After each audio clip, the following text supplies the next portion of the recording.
बिस्मिल्लाहिर्रहमानिर्रहीम। अस्सलाम वालेकुम नाज़रीन, आप यूट्यूब चैनल देख रहे हैं। मैं इमरान खान हूँ। पाकिस्तान में कुछ बड़ी अहम मीटिंग्स और कुछ बड़े अहम फ़ैसले हुए हैं। वो क्या फ़ैसले हुए हैं मैं आपको अभी बताता हूँ, लेकिन उससे पहले हमारे एक दोस्त हैं एंकर जमील फ़ारूकी साहब, इन्होंने कुछ ट्वीट किया है, मैं आपको पढ़ के सुना देता हूँ। नॉर्मली ये हुकूमत के नाकदीन में से हैं और वो लिख रहे हैं कि जो लोग कहते हैं कि खान साहब की मकबूलियत में कमी आई है वो अपना दिमागी मुआयना करवाएं। मैं कामयाब जवान स्पोर्ट्स ड्राइव इफ्तिताही तकरीब का ऐनी शाहिद हूँ। ये वहाँ मौजूद थे। स्टेडियम खचाखच भरा हुआ था। स्टूडेंट्स खान की एक झलक को मरे जा रहे थे। यकदम महंगाई का रोना कहाँ गया, मेरी समझ से बाहर है, ये उन्होंने कहा। इस पर किसी ने एतराज़ किया कि सारी यूनिवर्सिटी और कॉलेजेस के बच्चे बुलाए गए थे आज। तो इसके जवाब में जमील फ़ारूकी साहब ने लिखा है कि बिल्कुल थे, कोई शक नहीं, क्योंकि ये वहाँ पे ऐनी शाहिद थे, मौजूद थे। मैं वहाँ था नहीं, इसलिए उनकी ज़ुबान बता रहा हूँ। लेकिन सबके हाथ में पानी की बोतलें और मुंह में ज़ुबान थी जिसे कोई नहीं रोक सकता था। कोई नारा इमरान खान के खिलाफ नहीं लगा और ना ही किसी ने बोतल फेंकी, बल्कि हकीकत यह है कि मैं क्राउड के पागलपन पर हैरान था कि एक झलक के लिए एक दूसरे पर चढ़े जा रहे थे। खान की पॉलिसियों और परफॉर्मेंस का सबसे बड़ा नाक़िद हूं, लेकिन आज कुछ अलग देखा है मैंने। ये जमील फ़ारूकी साहब के अल्फाज हैं, मैंने आप तक पहुंचा दिए। आप इससे इख्तलाफ या इत्तफाक कर सकते हैं, लेकिन वो ऐनी शायद हैं, उन्होंने जाके खुद जो देखा है वो बता दिया है। बहरहाल अब आ जाएं खबरों की तरफ। ये एक बड़ा दिन था और बड़े फैसले हुए हैं। ये जो मैं चीज़ें बता रहा हूँ, ये मैं रिकॉर्डिंग तो आज कर रहा हूँ, लेकिन आप कल सुबह इस वीडियो को सुन रहे होंगे, तो इसमें बड़ी अहम चीज़ें हैं जो आपके सामने रखनी है। सबसे पहले तो एक बड़ी अच्छी खबर है, वो ये है कि पाकिस्तान सऊदी अरब के माबैन वर्कर्स की भर्तियों और महारत से मुताल्लिक मुआहदा हो गया है। यानी जो माहिर वर्कर्स हैं, जो लोग काम करना जानते हैं, जिनको महारत है या जो सीख लेंगे, वो सऊदी अरब में जाएंगे और अच्छी तनख्वाहों के ऊपर काम करेंगे। नॉर्मली यहाँ से ऐसा होता नहीं था। लोग जाते थे, बाद औक़ात कुछ लोग ऐसे जो बहुत अच्छी महारत रखते हैं कम पैसों पे, कुछ लोग जो बहुत कम महारत रखते हैं ज़्यादा पैसों पे काम कर रहे होते थे। अब ये चीज़ें तय हो जाएंगी। इस पर कुछ दस्तखत हुए हैं अफरादी क़ुव्वत के हवाले से पाकिस्तान और सऊदी अरब के दरमियान, और ये चीज़ें तय पा गई हैं। पाकिस्तान की जानिब से शफकत महमूद साहब गए थे और सऊदी अरब की जानिब से डॉक्टर अहमद जब्बार अल यमनी ने दस्तखत किए हैं। और कारकुनों की भर्ती का मुआहदा मुमलिकत में जो पेशों के एतबार से पाकिस्तान की जो अफरादी क़ुव्वत है उसको ठीक जगह पे लगाना और रस्ते हमवार करना, ओवरसीज़ पाकिस्तानी जो जहाँ से जाके कमाते हैं और पैसा बनाते हैं, ये उनके लिए एक अच्छी और बेहतर खबर है। ये मैंने आप तक पहुँचा दी।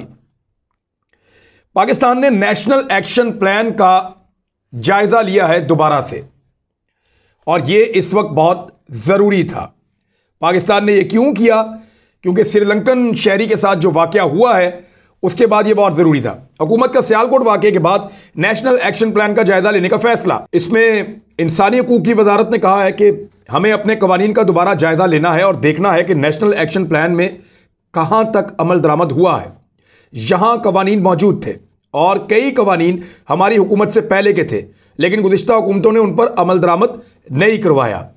हमारी हुकूमत की तवज्जो कवानीन पर अमल दरामद पर है। जिन कवानीन में कोई खला है उसे दूर करने की कोशिश की जा रही है।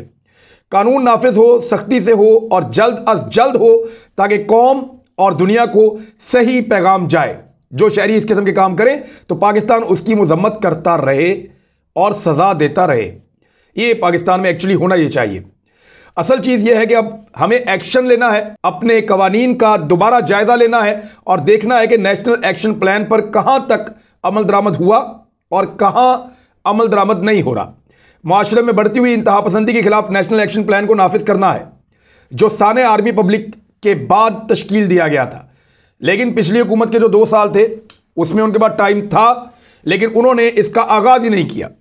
अब हमने कर दिया है, ये हुकूमत का मौक़िफ़ है, और 1 से 1.5 महीने में पूरे कानून को दोबारा लिखा और ठीक किया जा रहा है। तमाम चीज़ों का जायज़ा लिया जाएगा और इस पर काबीना में बहस भी होगी, जिसके बाद पॉलिसी जारी रहेगी। देखें, एक वाक़या था जिसने झंझोड़ के पूरी कौम को उठा दिया था, सानिया APS, और उसके बाद हमने दहशतगर्दी को जड़ से उखाड़ के फेंक दिया था।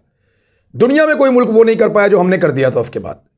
अब ये भी एक वेकअप कॉल है कि एक गैर मुल्की को शिद्दत पसंद गिरोह कत्ल कर देता है इल्ज़ाम लगाकर। मज़हब का नाम इस्तेमाल करते हुए। तो ये फिर वेकअप कॉल है। अब पाकिस्तान कैसे एक्शन प्लान पे अमल करता है, किस तरीके से कवानीन को बेहतर करता है, किस तरीके से उनको नाफिज करता है। यानी कल मैंने आपको बताया कि जो ये मॉब जस्टिस है या लिंचिंग है, बहुत सारे लोग इकट्ठे होकर हजूम बना के हमला कर दें, तो इसकी 3.5 साल तक सजा है। इस पर कम से कम 10 साल की सजा लगनी चाहिए ताकि लोग डरें और इबरत पकड़ें कि ऐसा नहीं करना। नॉन अवेलेबल होना चाहिए इन चीज़ों को। इसमें भी और काम होगा आने वाले दिनों में। एक बड़ी अहम मीटिंग है जो प्राइम मिनिस्टर ऑफ पाकिस्तान ने की है। इसमें आर्मी चीफ मौजूद थे, प्राइम मिनिस्टर इसमें सरबराही कर रहे थे, आर्मी चीफ मौजूद थे, इसमें DG ISI मौजूद थे और साथ ही साथ जनरल नदीम अंजुम साहब, और साथ ही साथ इसमें कोर कमांडर पेशावर जनाब फैज़ हमीद साहब को भी दावत दी गई थी। लेफ्टिनेंट जनरल फैज़ हमीद जो साबिक DG ISI है, इमरान खान साहब के साथ उन्होंने काम किया है, जनरल बाजवा के साथ भी उन्होंने काम किया है, और हाल ही में वो DG ISI का ओहदा छोड़ के गए हैं। शायद इसलिए भी उनकी खिदमात के लिए उनको बुलाया गया है कि कुछ चीज़ें जो है वो उनके दिमाग में हैं या उन पे वो काम कर रहे थे, तो ब्रीफिंग में शायद उनका इसमें रोल था। अब हुआ ये है कि इसमें कुछ अहम तरीन वफाकी वज़रा को भी शामिल किया गया मीटिंग में, और कुछ अहम फैसले किए गए पाकिस्तान की सिक्योरिटी के हवाले से, पाकिस्तान की सलामती के हवाले से। और ये अहम तरीन मीटिंग उस वक्त हुई है जब सियालकोट का सानिया होता है और पूरा मुल्क एक नया मौक़िफ़ बनाता है। ज़्यादती को ज़्यादती कहते हैं, जुल्म को जुल्म कहते हैं।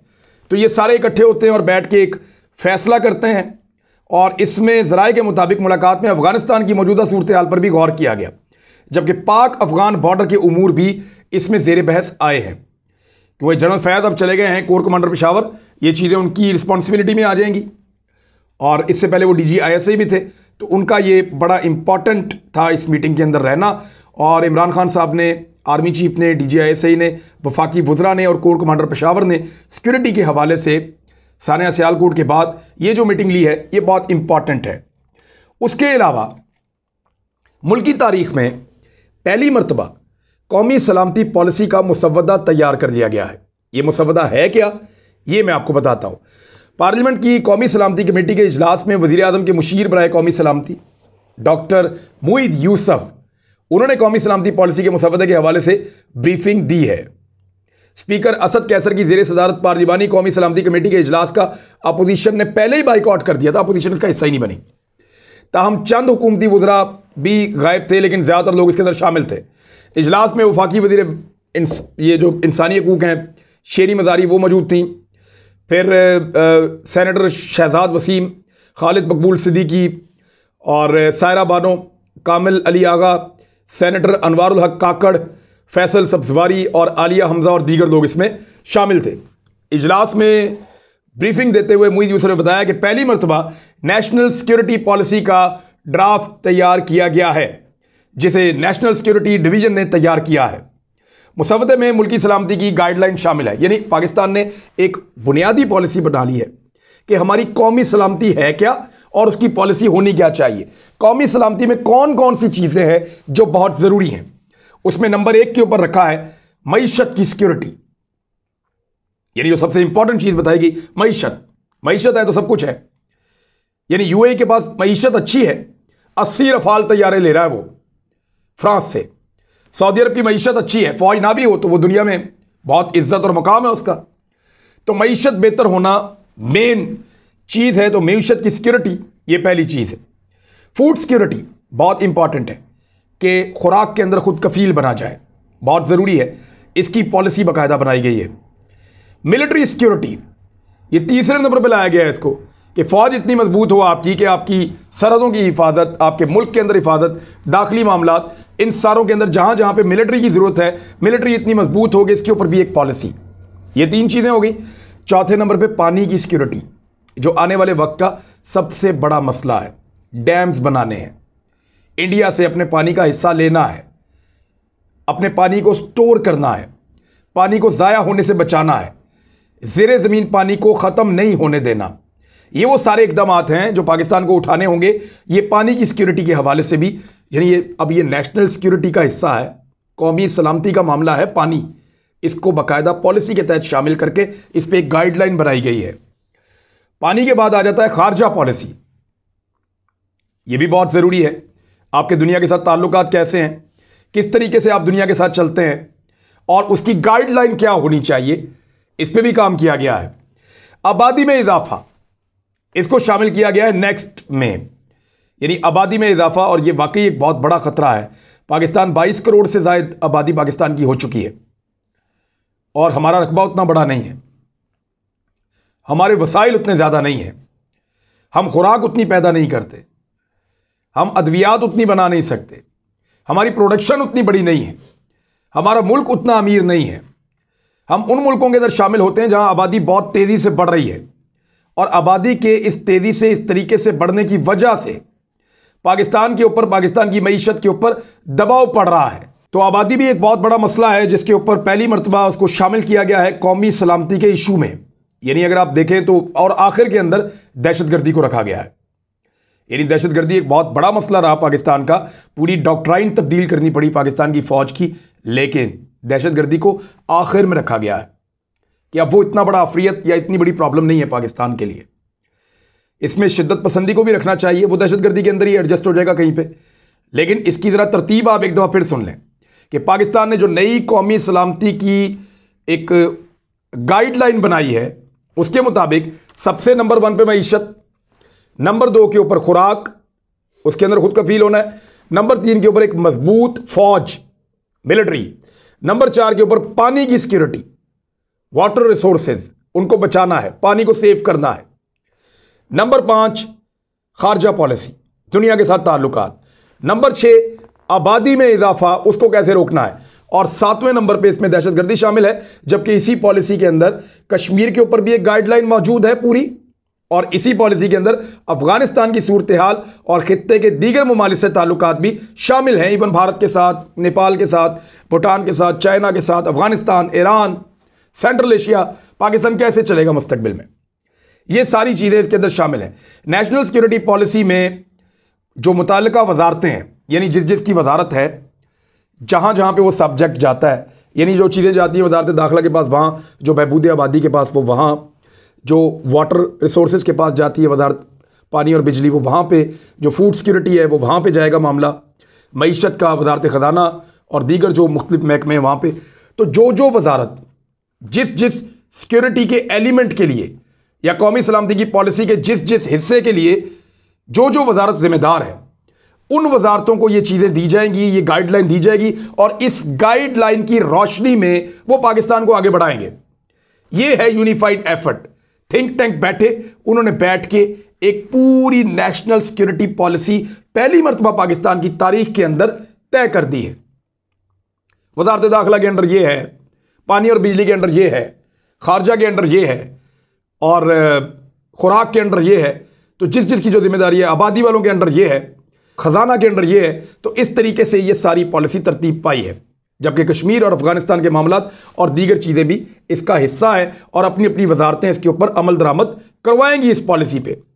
अब इस पॉलिसी को अगले मरहले में वफाकी काबीना में पेश किया जाएगा, वहाँ इसके ऊपर डिस्कशन और बहस होगी और इसके अंदर से मज़ीद चीज़ें डालनी हुई तो डाली जाएंगी, कुछ निकालना पड़ा तो निकाला जाएगा और उसके बाद पार्लियामेंट में इसको पेश किया जाएगा हतमी मंजूरी के लिए।